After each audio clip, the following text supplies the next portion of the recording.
walk up here without the lapel mic, you have to stay right here. And my nervousness means I can't do that. I have to walk.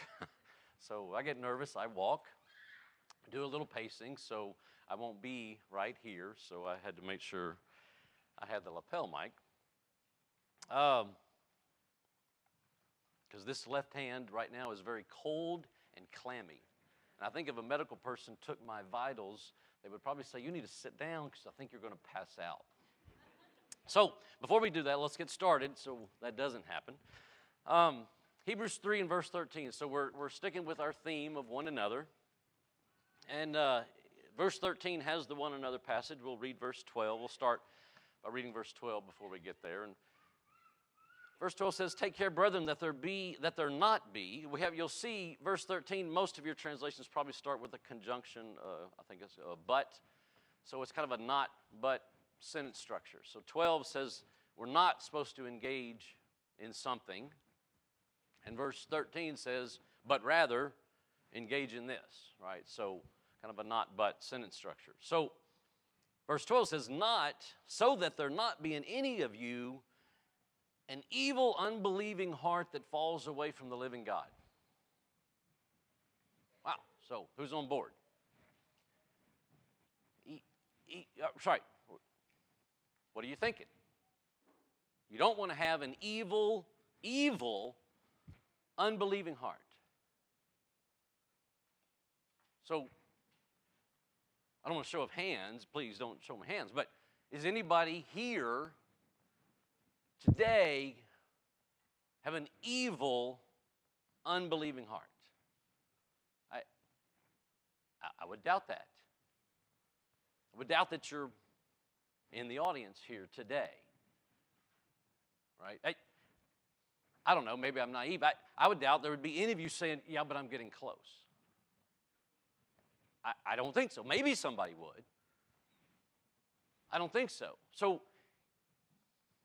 probably don't admit it out loud, but you probably read that verse like that and say, well, I don't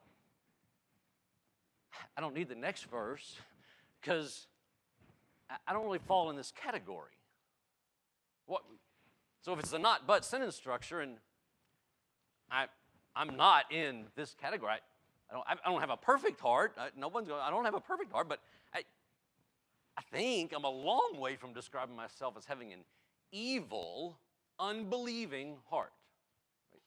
I don't know, maybe I'm alone in that.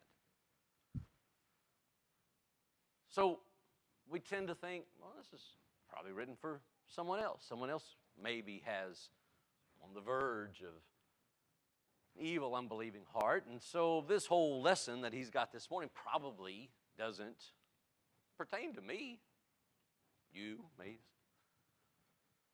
But, you know, he's not writing here to atheists that are opposed to God, that don't want anything to do with it. That's not the author of Hebrews. That's not his audience, is it? I mean, you get a clue in the verse 12. He says, take care who? Brethren. Wow, okay. Still, maybe that's a small percentage of us that's going to be. I mean, we do see people from time to time that fall away from God. It's possible. But I still think from the majority of us that we probably think that's a long way away from me. I'm not close to that. And so I think we tend maybe not to pay as much attention. Maybe it's good to hear, but it's probably written to someone else. Probably written to others. So who is he? Who does he have in mind? Who's the writer's example here? He has one. If we back up in the earlier part of chapter 3, he gives an example here of who kind of would fit into this, right? So, as you know here, the first part of chapter 3, well, the first part of Hebrews, right, the first several chapters is the superiority of Christ, right? He's laying out the superiority of Christ. He's the better sacrifice, the better high priest, superior high priest. He is better than the angels. He's higher than the angels. And in chapter 3, he starts off chapter 3 in that same theme and basically says he's higher than Moses. Jesus Christ is higher than Moses and is worthy of more honor than Moses. And a couple of verses down then, after making that point, he turns to the 90th, he doesn't turn there, but he quotes from the 95th Psalm. In verse 7, he begins, he says, therefore, just as the Holy Spirit says, today if you hear his voice, and listen, there's clues in this passage of who this group of people is that he's talking about. We already had the first clue because he started with Moses. And this is God basically speaking. Today if you hear his voice, do not harden your hearts as when they provoked me, as in the day of trial in the wilderness. There's a hint. Where your fathers tried me by testing me and saw my works for 40 years. There's another hint. Therefore I was angry with this generation and said, they always go astray in their heart, and they did not know my ways. As I swore in my wrath, they shall not enter my rest.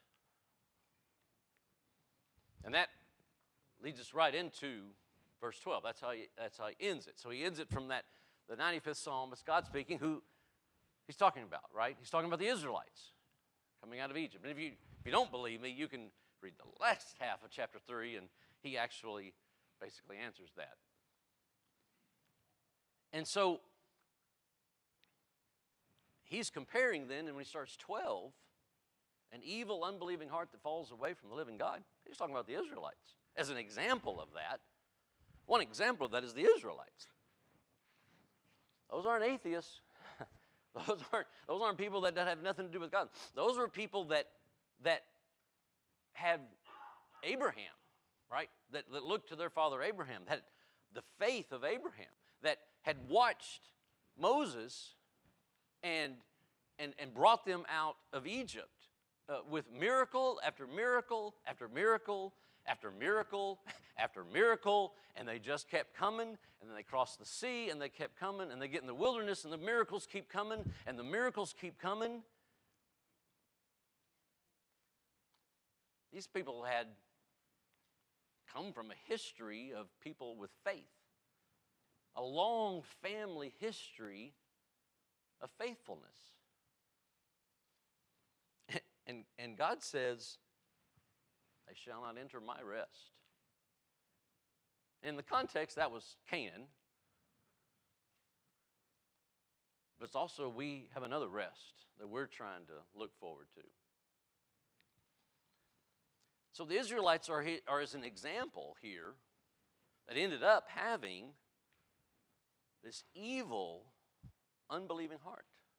It just sounds so harsh, doesn't it? It sounds so strong. And it's almost, like I said, makes us kind of turn away. That I don't think that's me.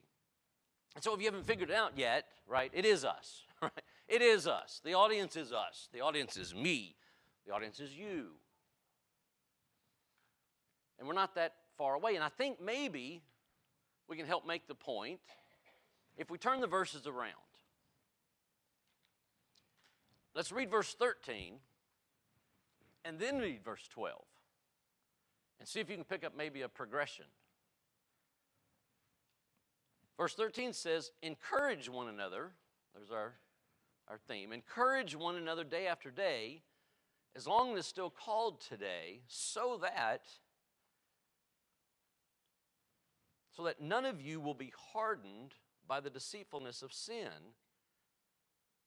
Take care that there not be in any of you an evil, unbelieving heart that falls away from the living God. Maybe that's easier for our eyes to pick up on. So he says we don't want to be hardened by the deceitfulness of sin. So, sin is deceitful. Sin in your life, you practice it, it grows. It doesn't stay small. It may start small, but it grows. And it's so deceitful that it'll make you sit out there in that audience today thinking you're a long way from having evil and unbelieving heart.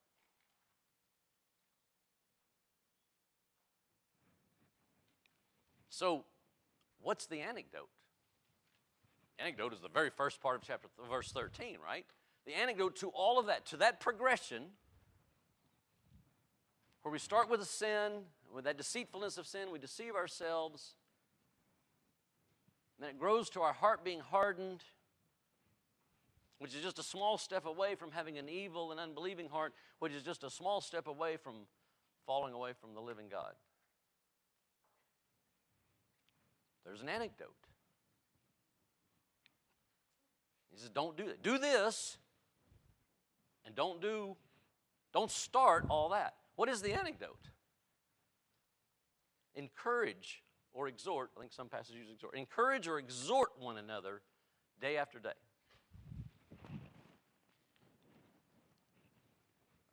That seems pretty simple.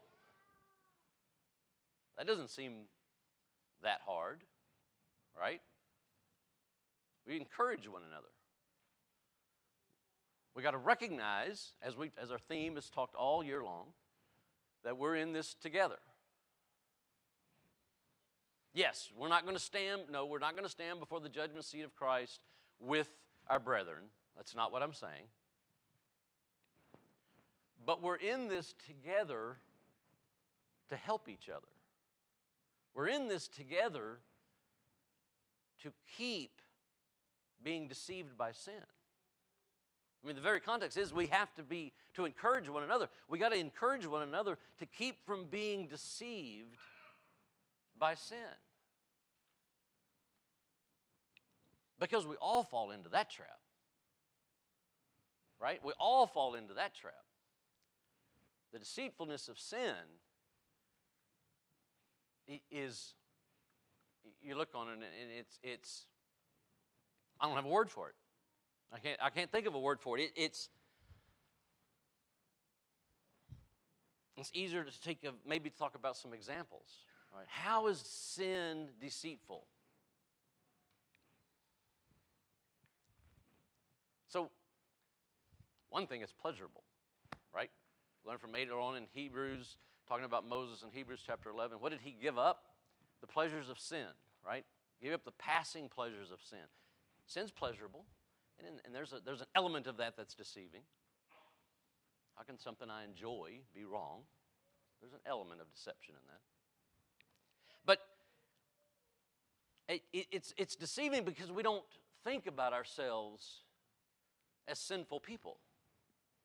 And we don't want to think about ourselves, but we shouldn't think about ourselves as sinful people. We don't want to do that. And so, but the fact that we don't want to, we let our minds justify it. Right? That's how we avoid thinking that we're sinful people, because we've got a great mind that says, I justify it. And we justify it without saying we're justifying it. We don't come out and say those words, well, I'm justified doing this because I've got this. We don't say those words to ourselves, because if we call it justifying, we would know that's wrong. I can't justify what I'm doing. Not in every context, but if it's sin, it's wrong. I can justify something without being sinful, but that's what we're really, really good at. So, what are some ways? So, just start easy. And it seems like we harp on this a lot. But we harp on this a lot because it's a problem. Right? We just talk about attendance and the deceitfulness of attendance. You may struggle with attendance. A lot of us do. But in different ways. You may struggle with attendance of just trying to get yourself out of bed. Right? You may just have so much going on in your life that you're tired. And you get to Sunday and you're just wore out. The weekends just already pummeled you to the point that Sunday morning I just don't want to get out of bed. Right? Could start there. It's one way. Could start that just if I can miss class because I need one more hour, just one more hour. I'll miss class, maybe. And then it's like everything else; it becomes easier. Maybe your attendance is in the 90+%. You attend all the services: Sunday morning, Sunday evening, Wednesday night. You get all the services in. You're that's important to you. It's important. It should be important to you. We should take advantage of every opportunity that we have to do the anecdote. Right? If it's an anecdote, and I want to do that to keep all those other things from happening, but I think Sunday morning only is good enough. Really? I mean, can you get there with that? Sunday morning's good enough? We convince ourselves that it is. We convince ourselves it's good enough. I don't know what passage we would go to convince that good enough attitude to support that, right? That anything, with attendance or anything. What am I doing? I'm doing good enough. I'm doing good enough in this, or I'm doing good enough in my prayer life. I'm saying enough prayers. It's good enough in my prayer life. I'm doing. Where does that good enough concept come from? It comes from us justifying it. But where in the Bible does that good enough lesson taught? Because I hadn't found that one. I hadn't found that example to where that is, but that's good enough. I've reached the good enough point in anything, not just attendance. I don't see that, right? May think I'm in the plus 90%. I attend all the time, but I don't go on vacation. Where I'm going to be, I don't even know where church is in that area. I'm not even familiar with that area. Found a hotel. You found a rental car. You did some research to figure it out. Maybe you didn't. Maybe you just drove to drive and you stumbled across something. Yeah, if you try that method, you'd probably have a hard time finding church. But we make a choice. We make a choice every time. And we think, my faith is strong enough. Just one Sunday, 2 Sundays out of the year, that's not going to make me fall away from God. It's not going to have that impact on me. I'm stronger than that, right? It's another justification, but we probably all do it.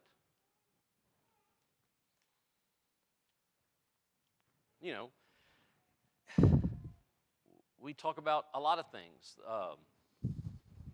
as different examples, right? Our social media.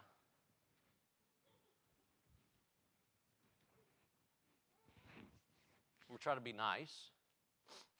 People post things.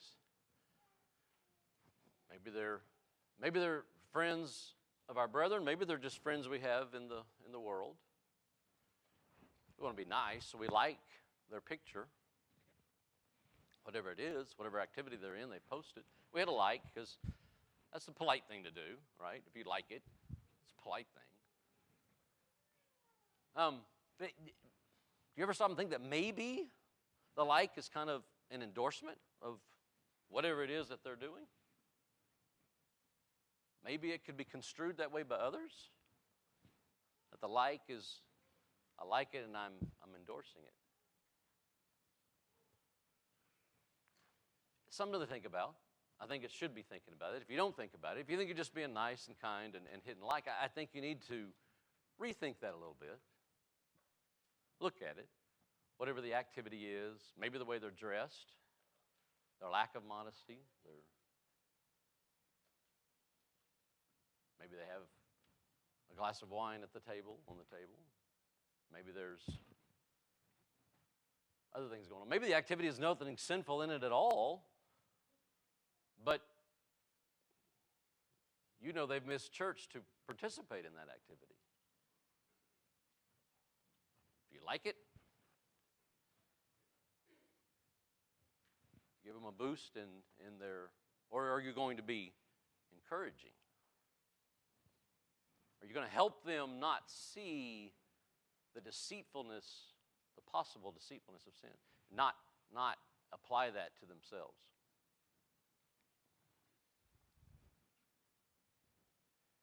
When we talk about modesty, what's our comparison? What's our standard? If we make our standard the world,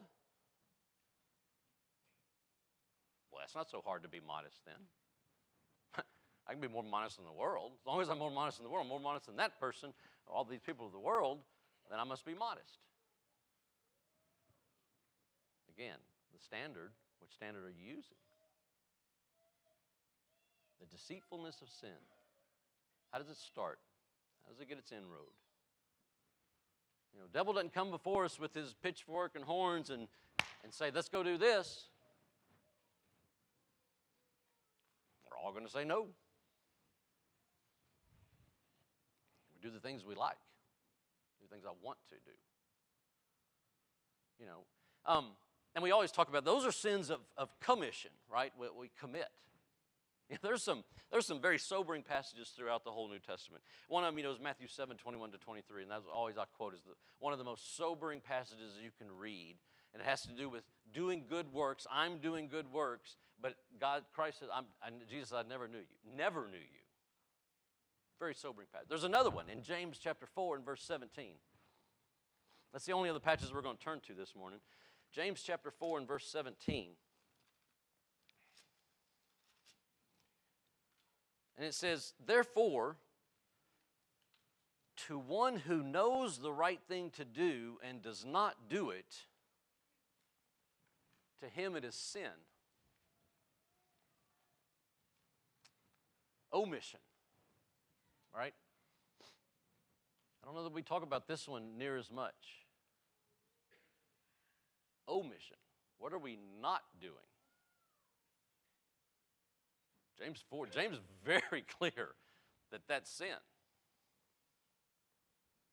Well, so what's examples of omission? Well, I don't do something I should be doing. All right, so do I take advantage of opportunities to help others when I hear about those opportunities? That's one way. Sometimes it's money. This one. Sometimes it's time. Ouch. Does he really have to bring that one up? Sometimes it's time. We live in such a wealthy society that I don't think we can appreciate it. Unless you've done some traveling. Ryan, you've done some traveling. I don't think we can wrap our heads around how wealthy we are. Because in this environment, we just always look to see someone that's more wealthy than we are, and so we never feel wealthy. We rarely ever feel wealthy.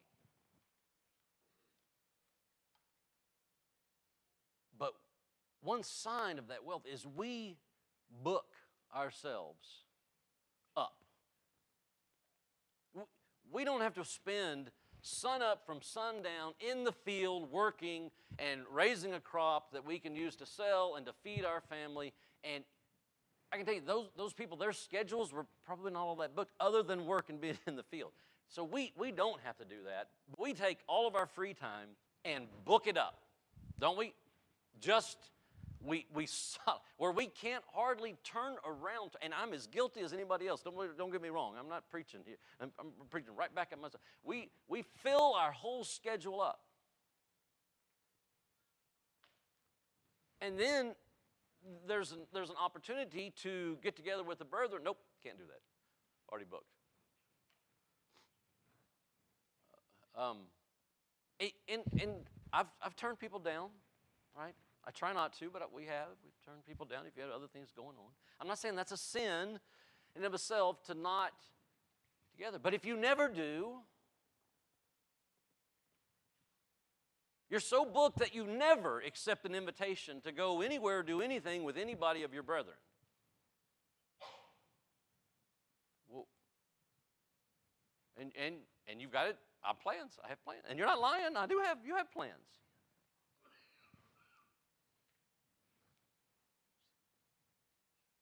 Do we ever cancel our plans?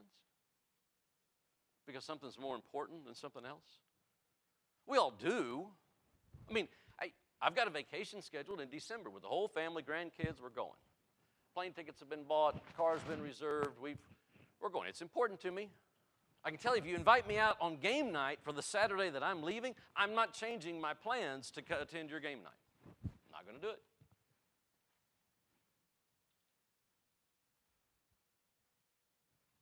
But I can tell you, if a close family member gets rushed to the hospital 2 days before and has emergency surgery, that would. Whatever we perceive to be more important is what we do. Every day, every minute of your day is what you perceive to be the most important is what you do. So you are making a choice every time. You make a choice.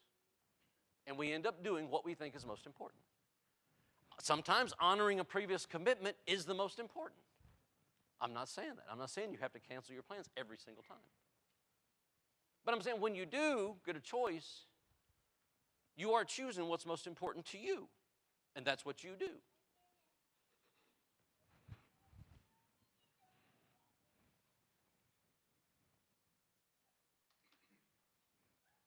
When we don't do good, someone who knows to do good and we don't do it, and if our justification is, well, I'll just book myself completely full,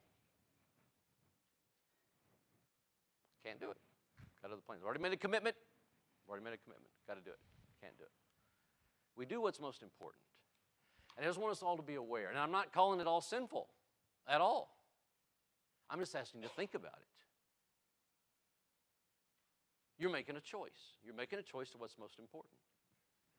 You know, if I have friends call me that want to do something, I have other plans, and I see these friends regularly, I may say, no, I can't. I've got this scheduled. Because I see them regularly. But maybe I have a brother or sister here that calls to do something that I don't see that often. And they've reached out. They've made the effort to be an encouragement. They've made the effort to invite me, maybe out of their comfort zone. I don't hang around with them a lot. I definitely have plans. Or am I going to take the opportunity to help encourage them, encourage me?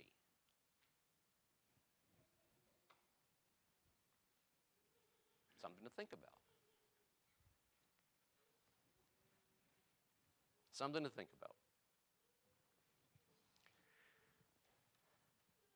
Sin is deceitful. We need to stop and think. Right? We need to stop and get to know ourselves. We need to understand ourselves. You think, well, Travis, nobody understands me better than me. I've been with myself the longest. I get that. But I'll say it's helpful. It's helpful to know things about yourself. It's helpful to learn things about yourself that you may not know. I hang around with Ryan, and he has a system that he used to help hire people. Something he learned, he went to a little seminar for and learned, and we refer to it as the dots. And so it takes, I think, 5 minutes, less than 5 minutes, something like that too. He can send you a link, and you can answer some questions in about 5 minutes. And it'll rank you in about 4 categories, A, B, C, D, I believe, right? And you get a dot on each line as to where you fall. And then someone who understands it, like Ryan, can talk to you back and tell you a little bit about yourself and tell you about how these dots relate to each other. And one of them is, I don't know, social score. One of them is like your attention to detail. One of them is other things, right? And it can be helpful. I'll throw that out there to you. That you may know yourself, but you may not understand why, all the different things. And I'm not going to spend a ton of time on this, but they call it the dots. And if you're interested in it, talk to him about it. He loves to talk about it. And it's helpful. It's helpful in his hiring, and it's helpful in understanding me a little bit, right? And so there's some things where mine and Ryan's dots line up, and there's other places where our dots don't line up. We're on opposite ends. And it can be helpful. It can be helpful to look at, to know yourself, to get to know. One of the most interesting things is that me and Jimmy would both get uncomfortable walking into a room of 50 people we don't know and have to go mingle. But we would be uncomfortable for completely opposite reasons. And so we're not the same. Me and Jimmy are not the same, but we'd be uncomfortable for opposite reasons. So I just throw that out there. It's helpful. It's helpful as you learn yourself, to others. And the more we know ourselves and understand ourselves, the more we can make corrections and improvements. And you adjust some of the things. And you say, I know this about myself, so I adjust. I don't necessarily get comfortable. I may be uncomfortable asking somebody out to dinner to get to know them better. That may be an uncomfortable situation for a lot of people. Someone you don't know, another couple you don't know. But if you understand yourself a little bit, you can make that work. Maybe bring two couples. Maybe bring a couple that you are comfortable with a couple that you're no less. And you think, well, the conversation's not going to go anywhere, and you bring someone to help that conversation along. There's lots of things we can do with that knowledge to help ourselves and help be an encouragement to others and encourage others. Right? Just you being here today, showing up, is an encouragement to me. Some of you didn't know I was speaking, but many of you knew I was speaking, and you still came anyway. That's an encouragement. You made a choice this morning. And you did what you thought was most important. I've made that point. And you came here. That's a huge encouragement. But you do that every time. And I think we don't realize the impact we have on others just by showing up. And the encouragement we can be. And we need to remember, when other people are making an effort to be an encouragement and encourage us, we need to accept that encouragement. We need to be able to receive that encouragement. It's just as important as giving encouragement. And I think we lose sight of that. If you're here this morning and the deceitfulness of sin has crept into your life, and you decide you need to make a change,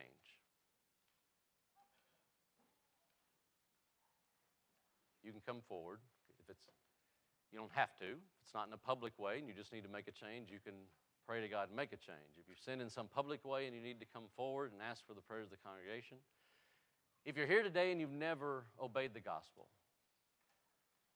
hasn't been the subject of the sermon this morning, but you've never obeyed the gospel. You're caught up in sin. You want to make a change in that life. You want to put Jesus on in baptism. You can do that as well as we stand and sing.